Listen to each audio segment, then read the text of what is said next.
அஸ்ஸலாமு அலைக்கும் வரஹ்மத்துல்லாஹி வபரகாத்துஹு. மாஷா அல்லாஹ் தபாரக்கல்லாஹ்.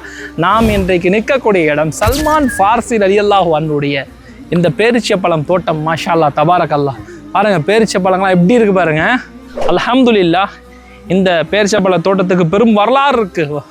நபிகள் நாயகம் ஸல்லல்லாஹு அலைஹி வஸல்லம் அவர்கள் இந்த பேரிச்சப்பழ தோட்டத்துக்கு வருகை தந்து இங்கே இருக்கக்கூடிய சல்மான் ஃபார்சி ரலியல்லாஹு அன்ஹு இஸ்லாத்தை ஏற்றுக்கொள்வதற்காக இங்கே இருக்கின்றார்.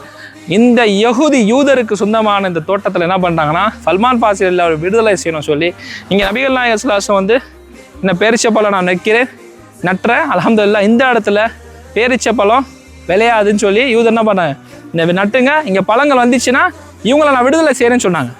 இங்கே பழம் வந்துச்சுன்னா நான் விடுதலை செய்யணும்னு சொல்கிறாங்க. அப்போ நபி ஸல்லல்லாஹு அலைஹி வஸல்லம் வந்து விதை வைக்கிறாங்க. மாஷா அல்லாஹ் தபாரக்கல்லாஹ். சில நாட்கள்லேயே அல்ஹம்துலில்லாஹ் இங்கே வந்து என்ன வருது, பேரிச்ச பழங்களாக வருது. அவங்க விடுதலை செய்யப்படுறாங்க. அவரும் இஸ்லாத்தை ஏற்றுக்கொள்கிறார். இந்த யூதரும் இஸ்லாத்தை ஏற்றுக்கொள்கிறார். மாஷா அல்லாஹ் தபாரக்கல்லாஹ். அந்நாள் முதல் மாஷா அல்லாஹ் இந்நாள் வரை இந்த இடத்துல மேலே பாருங்கள் இன்னமும் பேரிச்ச பழம் பர்க்கத், அந்த பர்க்கத்து இந்த இடத்துல அல்ஹம்துலில்லாஹ் இன்னமும் இருக்குது. அல்ஹம்துலில்லாஹ். தண்ணியெல்லாம் வந்து பாருங்கள், பம்ப் செட்டு தண்ணி. மாஷா அல்லாஹ். நீங்கள் மதீனாவுக்கு வந்தீங்கன்னா நிச்சயமாக இந்த இடத்த வந்து பாருங்கள். இது ஒரு வரலாற்று சிறப்பு வாய்ந்த இடம். அல்ஹம்துலில்லாஹ். ஹாஜிகள் வந்து இந்த தோட்டத்துக்கு வந்திருக்காங்க. எப்படி ஃபீல் பண்ணுறாங்க கேட்கலாம். எப்படி இருக்குது தோட்டம் இது பார்க்கறதுக்கு? மாஷா அல்லாஹ் தபாரக்கல்லாஹ். ஆக்சுவலாக இந்த 1400 ஆண்டுகளுக்கு முன்பு வந்துட்டு இப்படி ஒரு தோட்டம் கற்பனை பண்ணி பார்க்க முடியல.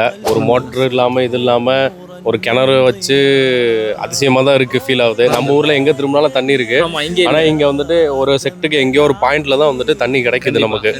அந்த தண்ணி வந்துட்டு அன்றைக்கி எவ்வளோ மகத்துவமாக இருக்குது. இப்போ நாம் இத்தனை பயணம் பண்ணி இங்கே வந்து இந்த கிணறை பார்க்கும்போது அவ்வளோ மகத்துவமாக இருக்கும் போது அன்றைக்கி அது சிறந்ததாக தான், இன்றைக்கி சிறந்ததாக தான் இருக்குது. வாய்ந்த கிணறாக இருக்குது, நல்லா ஜில்லுனா இருக்குது, சந்தோஷமாக இருக்குது. ஏன்னா ரசூல் ஸல்லல்லாஹு அலைஹி வஸல்லம் இங்கே வந்திருக்காங்க.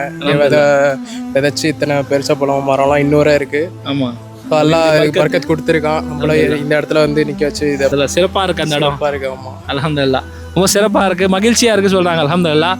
இன்ஷா அல்லாஹ் அடுத்த நம்ம பார்க்கலாம். அஸ்ஸலாமு அலைக்கும் வரஹ்மத்துல்லாஹி வபரகாத்துஹு.